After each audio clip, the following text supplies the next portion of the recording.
Bom, estou eu aqui de novo e nesse momento eu quero estar falando algo sobre o tempo, tá ligado? Todos os manos, todas as minas, senhores, senhoras, amigos do Face, eu quero estar falando algo sobre o tempo, assim, no meu ponto de vista, no decorrer dos anos, experiências que vivi, né, eu tenho reparado algo sobre o tempo. Eu vejo o tempo hoje, tipo assim, como um medidor das nossas vidas. Eu vejo o tempo como um registrador, certo? Sobre tudo aquilo que passamos, tudo aquilo que praticamos, tudo aquilo que fazemos. Tá tudo aqui, ó, sendo registrado através do tempo, certo? E dentro disso tudo, eu também compus uma poesia. Antes de nós falarmos sobre, eu quero recitar essa poesia que chama-se O Tempo, que diz assim: O tempo. Quando chegamos na juventude para a fase adulta, com os mais velhos aprendemos: filhos, filhas, a vida é curta. Assim diz o ancião: vocês têm que aprender a aproveitar o tempo, antes que chegue a melhor idade e venham dizer não ter mais contentamento. Estudem, trabalhem, corram atrás dos objetivos em suas vidas. Porém, nunca se esqueçam de viver em comunhão com a família. Pois o que se planta se colhe, nessa terra sabemos que é fato. E independente do tempo, quem não suporta sofre desvários. Porque o tempo também é carrasco, e alguns toma de refém. Para que ficar preso no túnel do tempo, se do porvir tu não sabe o que vem? Valorize então cada minuto, vendo que a vida não é um teatro, e o que praticar em excesso, no final de tudo é canseiro e enfado. Morou? Então, isso é algo ainda assim que absorvi no decorrer da minha vida, né, sobre o tempo, assim como essa poesia. Repare nas palavras. Nós temos que saber aproveitar o nosso tempo, porque o tempo, como eu disse, é um medidor das nossas vidas. Assim como também há uma passagem bíblica muito conhecida, Eclesiastes capítulo 3, diz que há um tempo determinado para todas as coisas debaixo do céu. Há tempo de nascer, tempo de morrer, tempo de plantar e arrancar o que se plantou. Há tempo de ajuntar pedras, tempo de espalhar pedras. Certo? Tempo de abraçar, tempo de afastar-se do abraço. Tempo de odiar, tempo de amar, tempo de guerra, tempo de paz. E assim vai. Há tempo para todas as coisas. Se nós analisarmos em questão do tempo, todas essas coisas que estão sendo citadas, elas passam pelas nossas mentes. O nosso pensamento está sempre rodando, está sempre girando. Mas aí eu também descobri um segredo, mano, que é o seguinte: nós não podemos parar o tempo, nós não podemos controlar o tempo. Mas sabe de uma coisa? Nós podemos controlar os nossos sentimentos.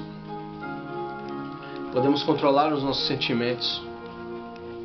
No momento que estiver passando, quem sabe, um sentimento de ódio pela nossa mente, alguma coisa aconteceu, alguma coisa fizeram para nós, e se naquele momento de ódio, aquele momento de ira, nós pensarmos, nós esperarmos um pouco, opa, peraí, analisarmos a situação, mesmo naquele momento difícil, aquele momento da emoção, onde o sentimento está aflorando, se você conseguir obter o autocontrole, você vai tomar uma decisão sábia. E aquele tempo, certo? Que aquele sentimento de ódio estava passando pela sua mente, o tempo, o carrasco, estava te fazendo de refém, para que você praticasse algo de ruim. Você conseguiu reverter isso, fazer com que o tempo se tornasse proveitoso ao seu favor, certo? Esse é o propósito da ideia, mano. É que nós venhamos aprender a controlar os nossos sentimentos, mano. Que também é um versículo na Bíblia que diz: filhinhos, ireis, mas não pequeis. Por que Deus deixou essa passagem dessa forma, esse pequeno versículo? Filhinhos, ireis, mas não pequeis. Porque Deus sabe que no momento de ira nós podemos fazer coisas horrendas, podemos praticar coisas que depois vai trazer consequências também para nossas vidas.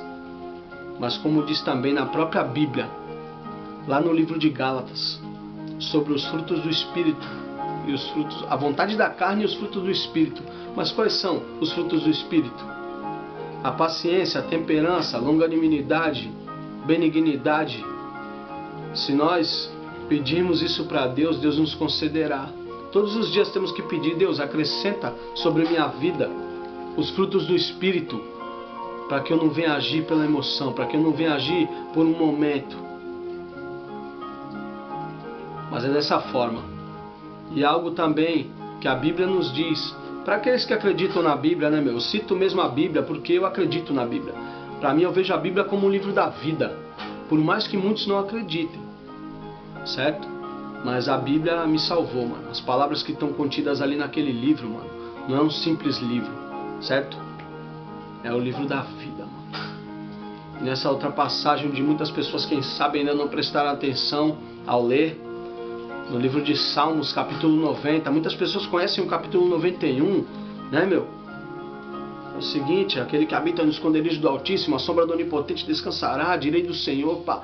Entendeu? Só que é o seguinte, um capítulo antes, muitas pessoas não prestaram atenção, que ali estavam sendo faladas, foram escritas por Moisés. Olha só, Moisés no livro de Salmo, já a primeira coisa que você vai ver, que só tem nesse capítulo, mano. Salmo, você vai ver ali o salmista Davi, o salmista Asaf, e você não vai ver nada. Moisés está no livro de Êxodo, Moisés está lá atrás, em outros livros. Mas agora no livro de Salmo, no capítulo 90, há uma oração que Moisés fez. E no versículo 9 e no versículo 10 há algo tão interessante, que você vai ver como eram palavras proféticas para os tempos vindouros, o tempo que nós estamos vivendo hoje. E dizia assim, que o nosso tempo, ele vai voando, ele vai passando como um conto que se conta, ou seja, como uma história. E passa tão rápido e a gente nem percebe.